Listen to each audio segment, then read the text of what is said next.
خاتم النبیین اما بعد فاعوذ باللہ من الشیطان الرجیم بسم اللہ الرحمن الرحیم الصلاة والسلام علیک یا رسول اللہ وعلی آلک واصحابک یا حبیب اللہ الصلاة والسلام علیک یا نبی اللہ وعلی آلک واصحابک یا نور اللہ۔ درود پاک پڑھنے کے بے شمار فضائل و برکات ہیں۔ کعبے کے بدر الدجا، طیبہ کے شمس الضحا صلی اللہ تعالی علیہ وسلم کا فرمان عالی شان ہے، قیامت کے دن لوگوں میں سے سب سے زیادہ میرے قریب وہ شخص ہوگا جو مجھ پر سب سے زیادہ درود شریف پڑھتا ہوگا۔ اب یہ بظاہر تو ایک لائن ہے، ایک جملہ ہے حدیث میں، ویری شارٹ حدیث، مگر اس حدیث میں جو انعام چھپا ہوا ہے نا، وہ اگر آپ امیجن کر لیں، وہ سمجھ لیں تو یقین کریں یہ ایک ہی فضیلت درود پاک کے لیے کافی ہے کہ بندہ بس درود پاک کو اپنا وظیفہ بنا لے۔ حضرت قبلہ مفتی احمد یار خان نعیمی مشہور مفسر قرآن ہیں، اس حدیث پاک کی شرح میں فرماتے ہیں قیامت میں سب سے آرام میں وہ ہوگا جو نبی پاک علیہ الصلوۃ والسلام کے ساتھ رہے گا۔ اور حضور علیہ الصلوۃ والسلام کی قربت کا طریقہ کیا ہے، نصیب ہونے کا ذریعہ کیا ہے؟ وہ درود شریف کی کثرت ہے۔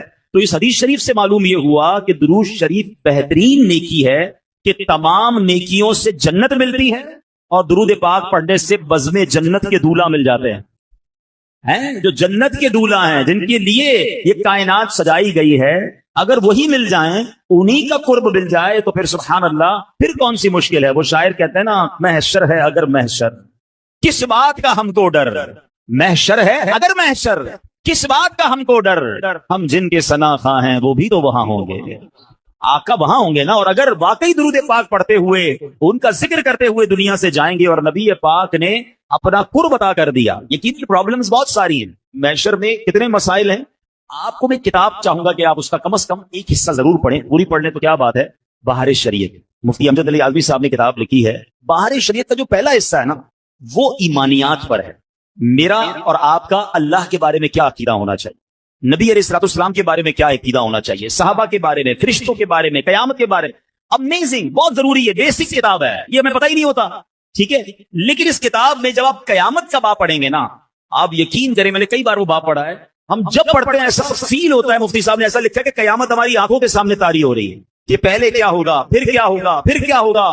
اس انداز سے آپ نے اس کو بیان کیا ہے، اور وہاں آپ نے ایک جملہ لکھا کہ کوئی ایک مشکل ہو تو بیان کی جائے، کوئی ایک مصیبت ہو تو بیان کی جائے، ایک کے بعد ایک ڈیفیکلٹی ہے، یعنی قیامت کی ایک ہی مشکل کافی ہے نا کہ سورج ایک میل پر ہے، زمین تانبے کی ہے، اور سایہ بھی کوئی نہیں ہے، اور قیامت کا دن 50,000 سال کا دن ہے۔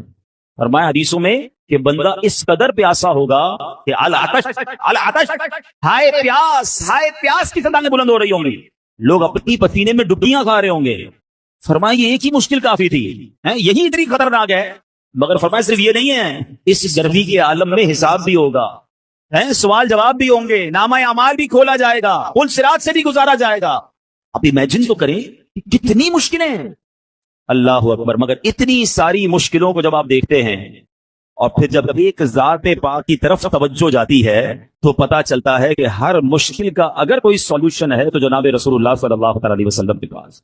اعلیٰ حضرت لکھتے ہیں نا، سنتے ہیں کہ محشر میں صرف ان کی رسائی ہے، سنتے ہیں کہ محشر میں صرف ان کی رسائی ہے، اگر ان کی رسائی ہے لو جب تو بنائی ہے، آقا کی رسائی ہے۔ اور اگر کوئی امتی آقا کے قریب ہو گیا، پیاس بہت بھاری لگنی ہے، بالکل بات ٹھیک ہے، مگر اس دن ساتھی کے کوثر کون ہوں گے؟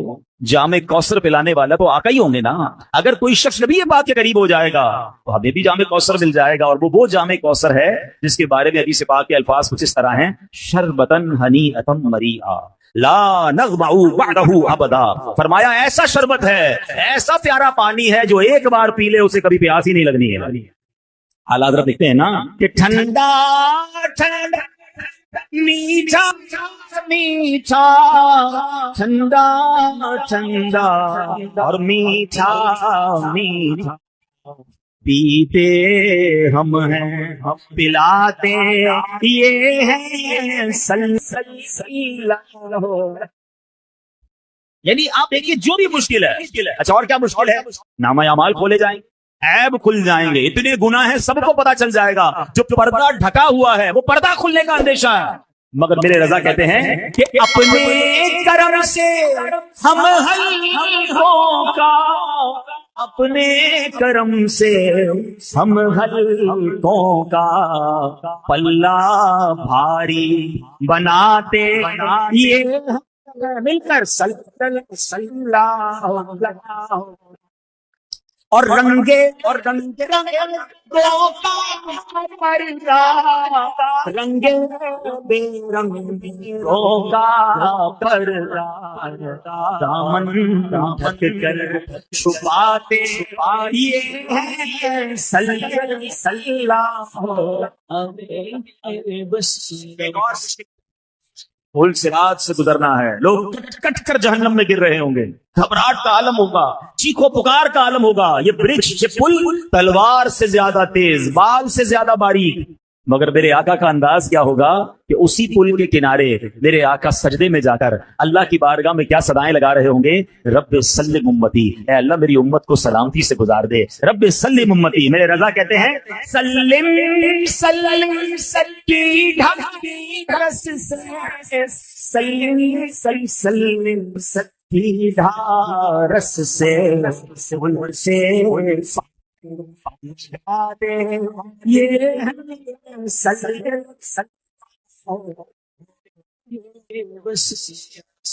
کیا ملا کہ درود پاک ایک ایسا وظیفہ ہے جو قیامت کے دن کی مشکلوں میں کام آنے والا ہے۔ اچھا مزے کی بات ایک اور بات بتاؤں، درود پاک صرف قیامت کو کام آنے والا وظیفہ نہیں ہے، یعنی وہ تو انشاءاللہ ملے گا ہی، ادھر درود پاک پڑھو ادھر بھی ٹینشنیں دور ہونا شروع ہو جائے گا، ادھر بھی کاروبار اچھا ہونا شروع ہو جائے گا، ادھر بھی پرابلم حل ہونا شروع ہو جائیں گی، ادھر بھی خوشیاں آنا شروع ہو جائیں گی۔ میں نہیں کہہ رہا، میرے آقا علیہ الصلوۃ والسلام فرماتے ہیں جس کا مضمون ہے کہ جس کو مصیبتوں نے پریشانیوں نے گھیرا ہو اسے چاہیے کہ کثرت سے درود پڑھے، درود پاک پریشانیوں اور مصیبتوں کو لے جا تو درود پاک کو اپنا ورد بنا لیں۔ اب آج سے روزانہ کم از کم ہو سکے تو 1200 بار درود پاک پڑھیں، 313 بار تو کم از کم پڑھیں تاکہ کثرت سے درود پاک پڑھنے والوں میں شامل ہو جائیں۔ آئیے مل کر محبت کے ساتھ بآواز بلند درود پاک پڑھ لیں۔ صلو علی الحبیب صلی اللہ تعالی علی محمد صلی اللہ علیہ وسلم۔ آج جس موضوع پر میں نے چند مدنی پھول پیش کرنے ہیں، یہ ہمارے معاشرے میں بہت تیزی سے پرابلم بڑھتی جا رہی ہے، بہت تیزی سے یہ ایشو جو ہے وہ بڑھتا جا رہا ہے، اور اس کی وجہ سے مسلمانوں کے دل ایک دوسرے سے دور ہو رہے ہیں، غلط فہمیاں جنم لے رہی ہیں، یعنی یوں سمجھیے کہ خاندانوں میں، دوستوں میں، رشتہ داروں میں اعتماد کم ہوتا جا رہا ہے۔ وہ معاملہ کیا ہے میں عرض کرتا ہوں، پہلے میں آپ کو واقعہ سنا۔ حضرت ابو بکر صدیق رضی اللہ تعالیٰ عنہ کا دور تھا، اور حضرت عمر فاروق رضی اللہ تعالیٰ عنہ ایک جگہ سے تشریف لے جا رہے تھے، تو راستے میں انہوں نے دیکھا کہ حضرت عثمان غنی رضی اللہ تعالیٰ عنہ کہیں بیٹھے ہیں، اور آپ رضی اللہ تعالیٰ عنہ کسی سوچ میں گم تھے۔ کبھی کبھی ایسا ہوتا ہے نا کہ آپ اور میں ایسی کسی سوچ میں ہوتے ہیں کہ سامنے سے کوئی گزر جائے پھر بھی پتہ نہیں چلتی ہے۔ بعضوں کا بندہ ہاتھ ہلاتا ہے، بھائی کدھر ہو، میری طرف دیکھو۔ اچھا ہم کسی کو دیکھ رہے تو سمجھ رہے مجھے دیکھ رہا ہے، مگر ہم اسے نہیں دیکھ رہے ہوتے، ذہن کہیں اور ہوتا ہے۔ بندہ جب کسی گہری سوچ میں ہوتا ہے تو سامنے کیا ہو رہا ہے اس پر توجہ نہیں ہوتی، ٹھیک ہے۔ حضرت عثمان غنی رضی اللہ عنہ اسی کیفیت میں تھے۔ حضرت عمر فاروق رضی اللہ عنہ نے وہاں سے گزرے، آپ نے سلام کیا۔ یہ بھی سیکھنے کو ملا کہ جب کسی کو مسلمان کو دیکھیں، قریب سے گزریں تو سلام کریں، تو آپ نے سلام کیا۔ حضرت عثمان غنی نے جواب نہیں دیا۔ حضرت عمر فاروق کو بڑا ایسا لگا کہ عثمان غنی رضی اللہ عنہ نے جواب نہیں دیا مجھے۔ آپ چلے گئے حضرت ابوبکر صدیق رضی اللہ عنہ کے پاس، مسلمانوں کے پہلے خلیفہ کے پاس، حضور میں نے حضرت عثمان غنی کو سلام کیا، انہوں نے جواب نہیں دیا، لگتا ہے وہ مجھ سے ناراض ہیں، کوئی مس انڈرسٹینڈنگ ہو گئی ہے، تو مجھے سمجھ نہیں آ رہا انہوں نے جواب۔ وہ تو بالکل فوراً جواب دیتے ہیں، ہمارا تو بڑا پیار ہے آپس میں۔ تو حضرت ابوبکر صدیق رضی اللہ تعالیٰ عنہ نے معاملے کو پینڈنگ نہیں کیا کہ ٹھیک ہے بعد میں دیکھ لیں گے، میں بات کر لوں گا۔ آپ نے کہا چلو ساتھ چلو۔ حضرت ابوبکر صدیق حضرت عثمان غنی رضی اللہ عنہ کے پاس حضرت عمر فاروق کو لے کر آ گئے۔ جب وہاں پہنچے تو انہوں نے مل کے سلام کیا، حضرت عثمان غنی رضی اللہ عنہ دونوں کو جواب دیا۔ حضرت ابوبکر صدیق نے کہا کہ تھوڑی دیر پہلے عمر فاروق یہاں سے گزرے، آپ کو سلام کہا، آپ نے جواب نہیں دیا۔ حضرت عثمان غنی رضی اللہ عنہ کیا کہتے ہیں کہ کہتے ہیں حضور میں اپنے بھائی کا سلام کا جواب دوں، ایسا تو ہو ہی نہیں سکتا، میں نے کیسے ایسا اس کا جواب نہیں دیا؟ تو حضرت عمر نے کہا کہ میں نے آپ کے سامنے سے میں گزرا، میں نے آپ کو سلام کیا اور آپ نے جواب نہیں دیا۔ تو کہتے ہیں واللہ مجھے اس کی خبر ہی نہیں کیا میرے سامنے سے کب گزرے، میری تو توجہ ہی کہیں اور تھی۔ تو سبحان اللہ، حضرت ابوبکر صدیق کہتے ہیں یہ تو بتاؤ کس سوچ میں تھے؟ اگر واقعی کسی ایسی گہری سوچ میں تھے کہ عمر فاروق کا گزرنا بھی تمہیں نہ سمجھ آیا، ہمیں تو بتائیے آپ کیا سوچ رہے تھے۔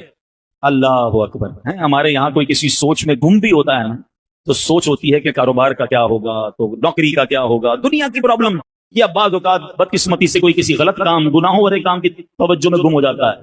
مگر جب کوئی عاشق رسول ہوتا ہے اس کی یادوں میں بھی نبی پاک علیہ الصلوۃ والسلام ہی بستے ہیں. اس کی یادیں بھی ہوتی ہیں تو آخرت کی ہوتی ہیں، اس کی یادیں بھی ہوتی ہیں تو جناب کسی نیکی کے کام کے کرنے کی عادت ہوتی ہے. ویسے کبھی سوچیں اس بات پر کہ مجھے اور آپ کو کبھی ایسا خیال آیا اور اس خیال میں اتنے گم ہو گئے ہوں کہ میرا مرنے کے بعد کیا ہوگا، میری آخرت کیسی ہوگی، میرا جنت میں داخلہ کیسے ہوگا، یا کبھی جناب اس خیال سے مجھے اور آپ کو نیند نہ آئی ہو. ایسے تو بہت سارے لوگ ملتے ہیں کہ جناب دنیا کی ٹینشن کی وجہ سے، دنیا کے کسی پرابلم کی وجہ سے میں رات کو سو نہیں پایا، میری آنکھ کھل گئی. مگر ایسا کبھی ہوا ایک رات نیند اس لیے نہ آئی ہو کہ یاد رسول نے تڑپا دیا ہو، پیارے آقا کے عشق نے تڑپا دیا ہو، دیدار رسول کے لیے میری آنکھیں بے قرار ہو گئی ہوں، مدینے کی یاد ہو اور میری آنکھوں میں آنسو ہوں، اور اسی آنسو کے ساتھ میری رات گزری ہو. کبھی کوئی ایسی رات، کبھی کوئی ایسا دن ہم سے گزرا ہو. اللہ اکبر. یہ شعر کتنا پیارا ہے نعت کا. کاش میں